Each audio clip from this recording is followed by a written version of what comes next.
YouTube, aujourd'hui on se retrouve en live et du coup en replay pour le Halloween Book Tag. Alors je vais vous le dire tout de suite, je l'ai un peu, étant donné qu'on est sur une communauté de triche, je l'ai un petit peu arrangé à ma sauce. À la base, je l'ai vu chez Lire avec Lilia, mais aussi sur des chaînes anglophones. Et en fait, quand tu regardes les Halloween Book Tag, il y en a 3 ou 4 différents. Du coup, j'ai repris majoritairement ce que Lire avec Lilia avait fait en 2016 ou 2017, je crois, enfin, il y a quelques années. Et j'ai agrémenté avec, par exemple, il y avait une ou deux questions qui, franchement, que je trouvais pas très pertinentes. Et du coup, j'ai agrémenté avec un autre Halloween Book Tag. J'ai repris une question qui me plaisait bien. Et bref, j'ai fait ma petite tambouille. Et on est sur un Halloween Book Tag tambouille. On va l'appeler comme ça. Il y a 8 questions dans ce tag. Ça fait longtemps que j'ai pas fait de tag, maintenant que j'y pense. Ça fait très longtemps. Ma lecture, la première question. On commence avec ma lecture préférée pour Halloween. Et alors, en dehors de par exemple tout ce qui est l'étrange Noël de Mr. Jack, là vraiment on va parler lecture, parce que pour moi l'étrange Noël de Mr. Jack c'est quelque chose que je visionne, et les noces funèbres aussi, des Tim Burton en général c'est fin octobre jusqu'à mi-novembre, parce qu'après je suis en mood Noël, donc au niveau film série ça serait sur ça. Mais ma lecture préférée pour Halloween, vraiment, ce que je garde en tête, c'est celui de l'an dernier. C'est Hidden Pictures de Jason Rekulak, qui fonctionne super bien, je trouve. C'est chez Brajlon. Il fonctionne très bien parce que moi, il me faut souvent du visuel, un peu de paranormal et souvent du visuel. On commence avec des petits dessins mignons. On est avec Mallory. Oh, attends, je me souviens encore du prénom. On est avec Mallory qui sort de désintox et qui est engagée comme babysitter pour s'occuper de Teddy, un petit garçon de 5 ans, qu'on vous dit doux et timide, qui ne se déplace jamais sans son cahier et son crayon. Il dessine des arbres, des lapins, des ballons, et un jour, un homme dans une forêt qui traîne le corps sans vie d'une femme. Bref, vous voyez les petits dessins mignons? Des petits dessins mignons! Et bam. Et en fait, c'est vraiment ce genre de livre que je garde vraiment en tête comme lecture favorite d'Halloween. C'est un livre qui a su me surprendre, qui est, franchement, j'ai pas vu du tout venir les rebondissements, mais pas du tout, ni le format de l'histoire, hein, encore moins. C'est ce genre de livre que j'aime lire pour Halloween. Il y a une petite part de surnaturel, mais sans que ça soit too much. Il y a pas mal de réalisme, il y a pas mal de souffrance, et il y a surtout en fait tu te poses des questions sur le surnaturel tout du long, parce que quand même c'est quoi ce dessin quoi, c'est un gamin, t'es tranquillement en train de... Attends, c'est où? Il y a un autre dessin pas loin que je veux vous retrouver. Vraiment, c'est un gamin tranquille, pépère, t'es en train de prendre le goûter avec lui et il te dessine ça tranquillement. Et toi, qu'est-ce que tu fais? Bah, tu regardes sous la table s'il n'y a pas la petite madame bizarre là.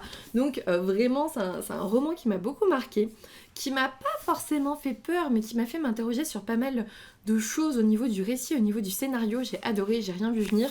Vraiment, lecture favorite d'Halloween, je serais capable de le relire. J'avais beaucoup aimé. Maintenant, il faudrait que j'ai oublié certaines choses, parce que à partir du moment, je pense, où tu connais le dénouement et tu connais la fin, le relire, c'est un peu compliqué. Mais revisionner certaines images... Ouais, franchement oui. Franchement oui. Je crois que ma soeur là, faudrait que je lui pique. Franchement, ouais, je vous le conseille vraiment. Il est très chouette. Seconde question de ce Halloween Book Tag, la couverture la plus terrifiante. Alors il faut savoir que moi je suis pas souvent terrifiée. La plupart des couvertures que je trouve... En fait, il y a beaucoup de thrillers, il y a beaucoup de livres avec des couvertures qui se veulent terrifiantes, qui mettent un personnage en scène ou des choses comme ça. Ça me fait ni chaud ni froid. Pour moi, une couverture qui va me faire peur, c'est quelque chose qui va suggérer, et pas forcément montrer. C'est-à-dire, par exemple, je vous ai pris celui-ci à titre d'exemple, je trouve celle-ci peut-être pas terrifiante, peut-être que je suis un peu en train de tricher en répondant à cette question, mais elle suggère énormément de choses, et j'avais bien aimé Meredith d'ailleurs.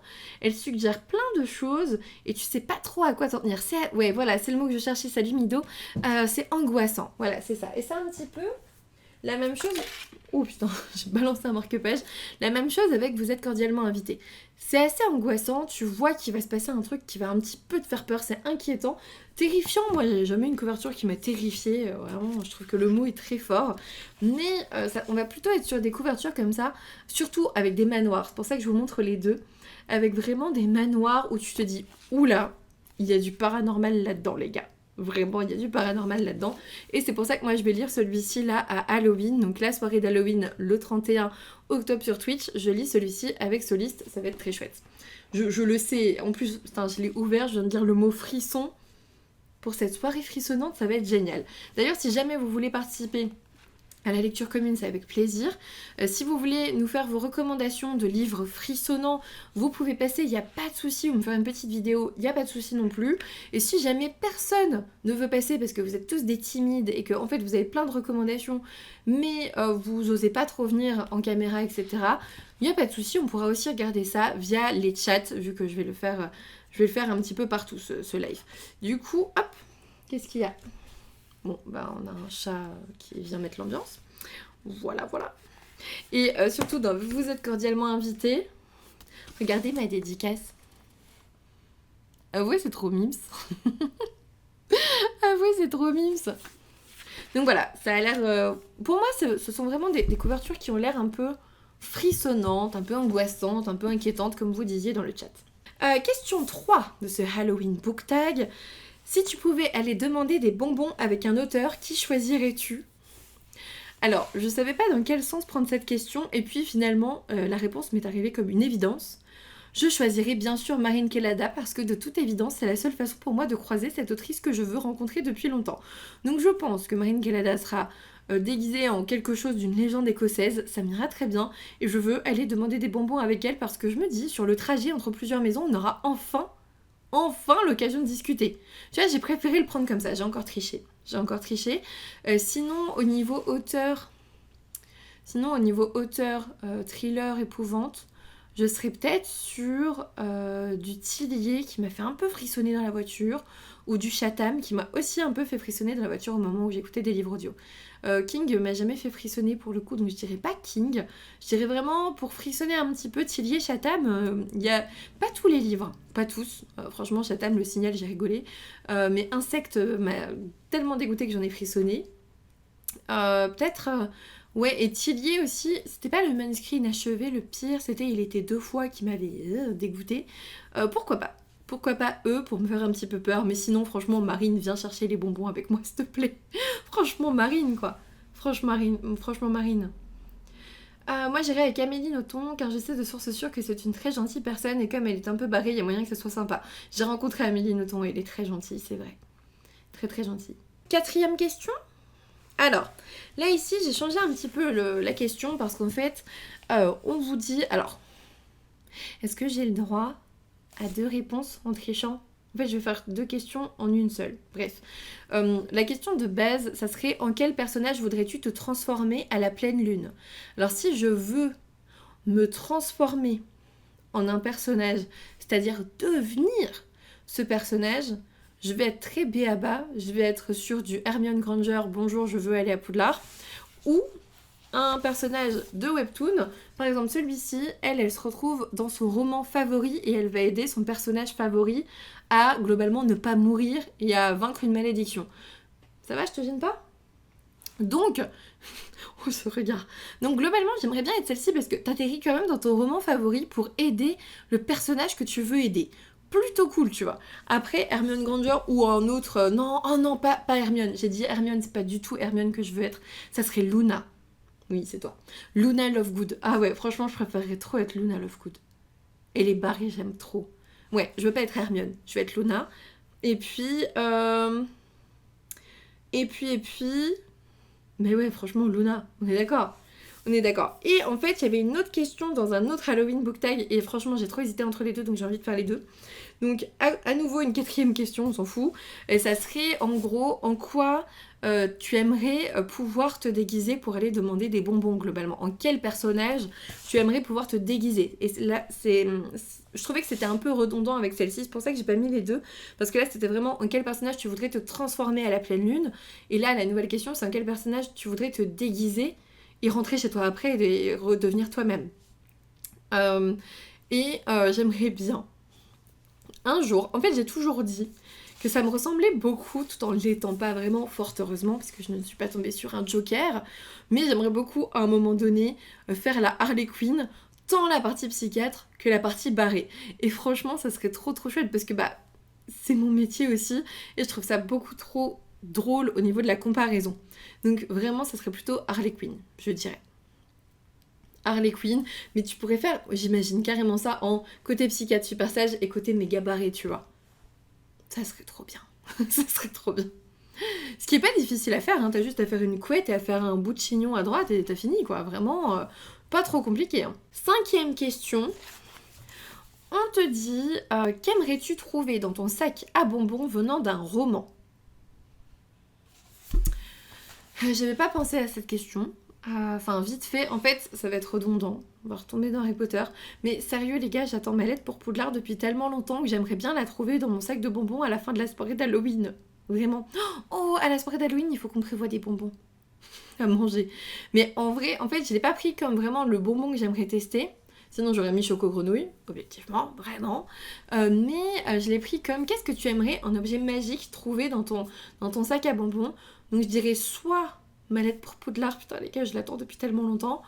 Soit un œuf de dragon et devenir Daenerys. Un petit œuf de dragon. Ça serait très bien, ça. Voilà, franchement, en objet magique, c'est vraiment ce que je préférerais. Et en bonbons, les choco-grenouilles. Coucou Gosipo, en fait, je suis plus chocolat que bonbon. C'est ça aussi, je crois. Je vous rejoins pour le reste des questions. Bah oui, ça va, merci Gosipo. J'ai prévu un saladier de bonbons complet, mais non. Et des petits... Ah putain, il va falloir que je... Non, c'est pas notre premier Halloween ici. J'allais dire c'est notre premier Halloween ici. Mais il va falloir que je descende. Oh mais non, franchement, je leur balance par la fenêtre les bonbons, non? Les gars, je suis en live! Et je balance s'il y a des enfants qui viennent sonner à la porte. Je sais pas. Je vous rappelle qu'il n'y a que 8 questions. On est déjà à la 6e. Je vous ai dit que c'était un tag assez bref, mais c'est bien aussi d'avoir des petites vidéos aussi de temps en temps. On vous dit dans quel monde fictif aimerais-tu fêter Halloween? Dans quel monde fictif aimerais-tu fêter Halloween? Franchement, comment fêter Halloween mieux qu'à Halloween, tout simplement, dans l'étrange Noël de Mr. Jack. La ville d'Halloween, alors je serais terrifiée parce que ils font un petit peu peur tous là, mais comment tu veux mieux fêter Halloween que dans cet univers d'Halloween, en vrai? Ou alors, je veux bien aussi aller manger le soir d'Halloween dans la salle commune pas la salle commune, si, enfin la grande salle d'Harry Potter, parce que t'as les citrouilles qui volent, t'as des bougies et tout. De toute façon, que ça soit Noël, Halloween, peu importe la fête, dans HP, c'est quand même vachement cool. Franchement, voilà. Celle de Stranger Things. Oh, pourquoi pas Stranger Things, ouais. Tu coupes ta sonnette sinon? Ouais, mais j'ai pas envie de... Ouais, je sais pas. On verra. Le soir d'Halloween, ce sera raclette. Tu mets un seau au bout d'une corde. Oh, bonne idée, Sarah. Bonne idée. Salut, Émilie, comment ça va? Ah, Edouard aux mains d'argent? Ouais, non, ils sont trop chelous, je trouve. Halloween Town, on est d'accord. Stranger Things, c'est trop effrayant. Enfin, les dernières saisons, pour moi, elles sont trop effrayantes. J'ai pas du tout envie de vivre dans cet univers. Vraiment. Autant le premier, bon, ça va encore. Oh non, imagine vraiment arriver dans le monde à l'envers. Oh non, horrible. Sleepy Hollow, non, ça gâcherait mon amour pour Dolahan. Alice au pays des merveilles avec le banquet de non-anniversaire et le chat de Cheshire. J'avoue, ça ferait une bonne ambiance. Ça ferait une bonne ambiance. Oh non, The Last of Us, pareil, trop peur. Oh non, je suis une flippette, moi. Je suis une flippette. Regardez-moi ça. Ça va, on ne gêne pas? Avant-dernière question. Ah ouais. Là, on va parler méchant. Salut Fébu, comment ça va? Avant-dernière question, avec quel méchant n'aimerais-tu pas te retrouver seul dans le noir? J'ai pas beaucoup de méchants emblématiques, même les tueurs en série, j'ai fini par les trouver ridicules. L'un des derniers qui m'a vraiment marqué... Qu'est-ce qu'il y a? Tu veux descendre? Bon. L'un des derniers qui m'a vraiment marqué... Et pourtant, le film était pas incroyable. Vraiment, il était pas incroyable. Mais je me souviens de ce gars avec un masque de monstre, les cheveux blonds comme ça, et torse nu, pas musclé ni rien, mais vraiment le gars qui attend comme ça, tel un monstre, qui attend que tu t'essayes de sortir de ta cachette pour te défoncer la tronche. Moi, j'aimerais pas me retrouver dans le noir avec ce mec-là. C'est dans le film Black Phone, que j'ai vu il y a pas longtemps sur Netflix, où vous avez un petit garçon qui se fait enlever et en fait il y a un téléphone relié à absolument rien dans la cave où il est séquestré, et en gros il a au bout du fil les enfants qui ont déjà été tués par ce gars, en gros. Et le gars en question, en fait, je trouvais que l'acteur était très bon. Je trouvais vraiment que l'acteur était très très bon parce que il faisait très très bien le gars totalement imprévisible. Vraiment, en fait, qui te sourit, qui te dit des choses sympathiques et qui va te défoncer la tronche derrière. Vraiment, il m'a fait flipper. Pas le film était pas... Je trouvais que ça allait encore, mais je crois que c'est vraiment cette ambiance avec la musique, avec ce gars qui reste comme ça, avec ce masque de monstre là, enfin une espèce de gargouille bizarre, et ce côté changeant, ce côté imprévisible. Pourtant, j'en ai vu, hein, vraiment. Mais celui-ci m'est bien resté en tête. Vraiment, je trouvais ce personnage effrayant. Et je sais pas ce que je ferais si je peux retrouver dans une cave dans le noir avec lui. Je pense que j'essaierai de le tuer, hein, effectivement. Vraiment, il me fait très peur. Il m'a fait peur, ce gars. Autant le film, bon, ça allait encore. Je l'ai pas trouvé excellent. Mais autant le personnage, là, ce personnage du tueur en série, je l'ai trouvé méga flippant. Et du coup, je me suis dit que c'était quand même un bon film. Du coup. Il est assez flippant, Black Phone. Ouais, en fait, je m'attendais... je voulais flipper un petit peu, je l'ai vu un après-midi. Et en fait, je me suis aperçue les jours d'après, vraiment, même encore il n'y a pas si longtemps que ça, parce que je l'ai vu peut-être fin septembre ou début octobre, je sais plus quand il est sorti. Vas-y, descends. Vas-y. Go. Je suis un escalier, hein, vraiment. Et du coup, je l'ai vu il n'y a pas si longtemps que ça. Et ce personnage m'est resté en tête, vraiment. C'est pas que j'ai été choquée, mais vraiment, il m'est resté en tête. Et enfin, dernière question, et là aussi je vais tricher parce que voilà, ton trope préféré d'Halloween. Je suis pas sûre d'avoir un trope vraiment préféré concernant Halloween ou même concernant d'autres choses.